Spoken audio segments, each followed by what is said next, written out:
Good morning, guys. It is Adam, your disciple of Jesus Christ, with your Making the Adjustment Bible study of the day.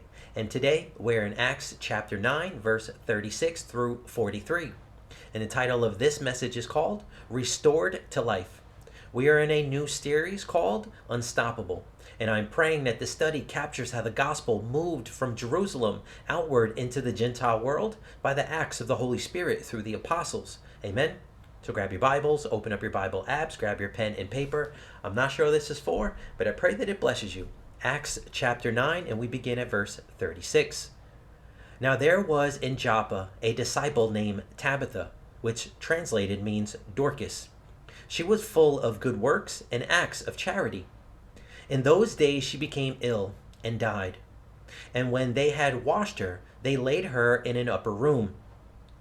Since Lydda was near Joppa, the disciples, hearing that Peter was there, sent 2 men to him, urging him, "Please come to us without delay." So Peter rose and went with them. And when he arrived, they took him to the upper room. All the widows stood beside him, weeping and showing tunics and other garments that Dorcas made while she was with them.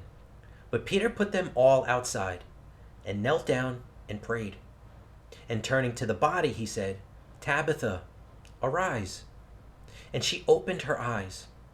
And when she saw Peter, she sat up. And he gave her his hand and raised her up. Then calling the saints and widows, he presented her alive. And it became known throughout all Joppa, and many believed in the Lord. And he stayed in Joppa for many days with one Simon, a tanner. Amen, amen, and amen. Peter traveled from Lydda to Joppa, a seaport 35 miles from Jerusalem, where he encountered a situation that would demonstrate the Spirit's power to overcome death itself. Tabitha, also called Dorcas, was known throughout Joppa for her ministry to the poor and widows, having clothed them with garments made by her own hands. When she died, her friends delayed her burial in hopes that Peter might raise her from the dead, sending 2 men urgently to request his presence. Peter knelt and prayed, then commanded Tabitha to stand up.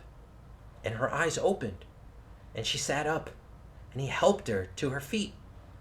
This resurrection proved transformative for gospel expansion. The miracle paralleled the works of Elijah and Elisha in the Old Testament, strongly confirming that Peter's ministry was both prophetic and Spirit-anointed. The great miracle of resurrection became known throughout all Joppa and led many Jews to believe in the Lord. Within the unstoppable narrative, Tabitha's resurrection represents a crucial threshold.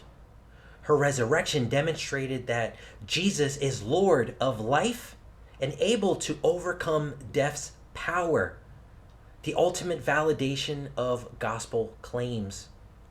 As with the healing of Ananias, the major result was that many became believers, with the mission expanding through powerful miracles accompanied by powerful witness. Peter remained in Joppa for some time, likely due to the growing number of believers requiring instruction.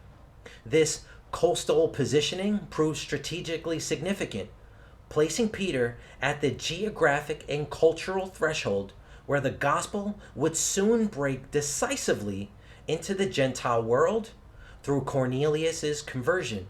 This is restored to life. Those who have ears, let them hear. Amen. And if you like today's study, give it a thumbs up and share. And don't forget to like and subscribe for more Bible studies. And honestly, I'd love to hear from you. So drop your comments and questions in the comment section. And until next time, grace and peace, and God bless you.